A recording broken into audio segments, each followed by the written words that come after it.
U Sokobanji je održana prva ovogodišnja akcija dobrovoljnog davanja krvi, koja je izazvala veliko interesovanje građana. U prostorijama srednje škole Branislav Nušić, gde se obavljala akcija, već na početku formirali su se redovi, a u prva 2 sata prijavljeno je bilo oko 60 dobrovoljnih davalaca, koji su ili već dali krv, ili su čekali lekarski pregled. Hvala svim našim dobrovoljnim davaocima krvi koji su svesni kolika je važnost davanja krvi u zimskom periodu, kada je iza nas period praznika, godišnjih odmora, kada su ljudi manje bili u situaciji da mogu da daju krv i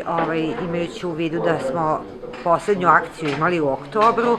znači sasvim dovoljan razmak između akcija da oni koji su dali u oktobru mogu danas da daju krv. Imamo dosta novih davalaca, dosta mladih ljudi, zastupljene su, da kažem, sve ustanove i firme u Sokobanji, zaista